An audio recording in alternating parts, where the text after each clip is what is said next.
Welcome to 3R classes.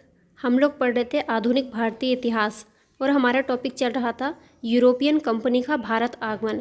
आज की class को शुरू करने से पहले गाइज आप लोगों से एक छोटी सी रिक्वेस्ट है, अगर वीडियो पसंद आए तो लाइक एंड शेयर करिएगा। चैनल पर नए हैं तो प्लीज़ सब्सक्राइब करिएगा।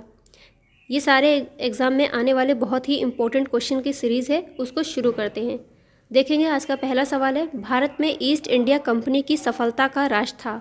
भारत में राष्ट्रीय भावना की कमी, कंपनी की सेना को पश्चिमी प्रशिक्षण मिला था तथा उनके पास आधुनिक हथियार थे। भारतीय सैनिकों में राष्ट्रीय भावना का अभाव था, जिसके फलस्वरूप कोई जो उन्हें अच्छा वेतन दे अपनी सेवा में लगा सकता था। ये उपयुक्त तीनों ही कथन भारत में ईस्ट इंडिया कंपनी की सफलता का कारण थे। व्याख्या देखते हैं। तीनों कारण भारत में ईस्ट इंडिया कंपनी की सफलता में सहायक थे। ज्ञातव्य है कि 1599 ईस्वी में इंग्लैंड में एक मर्चेंट एडवेंचर्स नामक दल ने अंग्रेजी ईस्ट इंडिया कंपनी अथवा the governor and company of merchant of London trading into the East Indies की स्थापना की थी। नेक्स्ट सवाल है, निम्नलिखित ब्रिटिश कंपनियों में से किसे भारत में व्यापार करने का पहला अधिकार पत्र प्राप्त हुआ था। इंपॉर्टेंट क्वेश्चन है। लिवेंट कंपनी को 1593 ईस्वी में स्थल मार्ग से भारत में व्यापार करने का अधिकार पत्र प्राप्त हुआ था।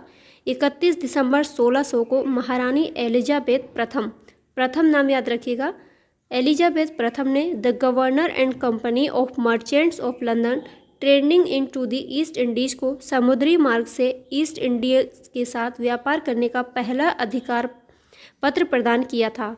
1702 ईस्वी में इसने न्यू कंपनी तथा महारानी एनी के साथ मिलकर एक त्रिपक्षीय इकरारनामा किया, जिसके तहत पुरानी कंपनी 7 साल के अंदर खुद को बंद कर देगी तथा 1709 ईस्वी में दोनों कंपनियां मिलकर नए नाम United Company of merchants of England trading to the East Indies के रूप में अपने व्यापार को बढ़ाएगी। ये कंपनी सामान्यतः ईस्ट इंडिया कंपनी के नाम से प्रसिद्ध हुई। तो पूछ सकता है ईस्ट इंडिया कंपनी का पहला नाम क्या था, तो आपको ये नाम याद रखना है।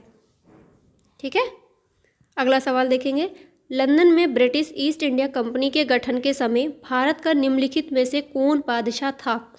जब लंदन में ब्रिटिश ईस्ट इंडिया कंपनी का गठन हो रहा था, उस समय भारत में बादशाह था अकबर।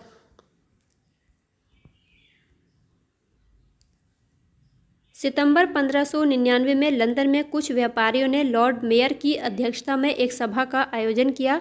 इसमें पूर्वी द्वीप समूह के साथ व्यापार करने की योजनाएं तैयार की गईं। इन व्यापारियों ने पूर्व के देशों के साथ व्यापार करने के आशय से 1599 ईस्वी में एक कंपनी का गठन किया, जिसका नाम क्या था, अभी हम लोगों ने पढ़ा है, governor and company of merchants of London trading into the East Indies रखा गया। इस दौरान भारत का बादशाह अकबर था, जिसका टाइम पीरियड 1556 से 1605 ईस्वी था।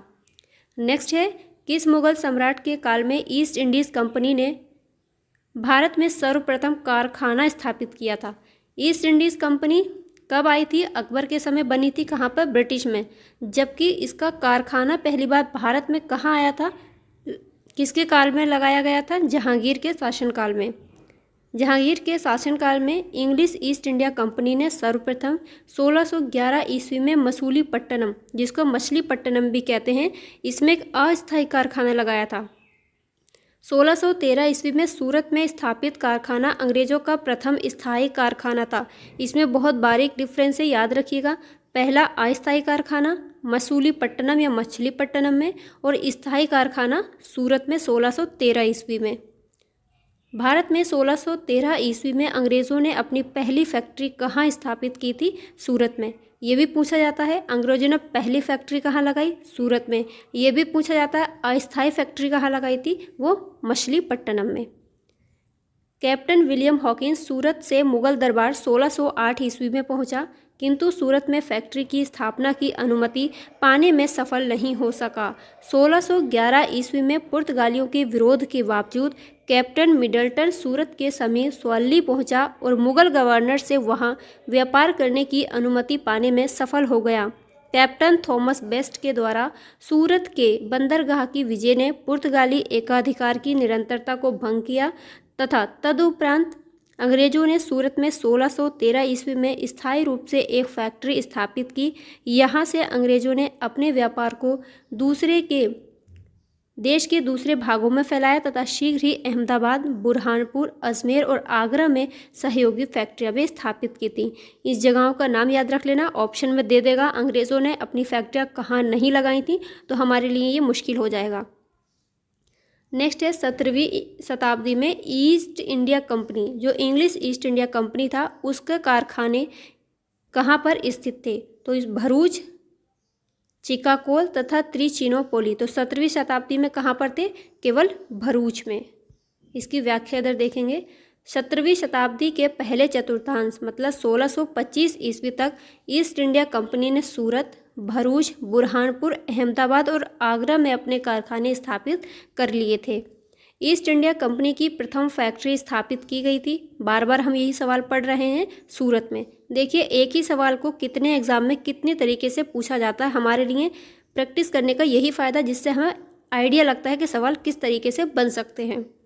गाइस अगर क्लास पसंद आ रही है तो प्लीज़ लाइक एंड शेयर ज़रूर करिएगा।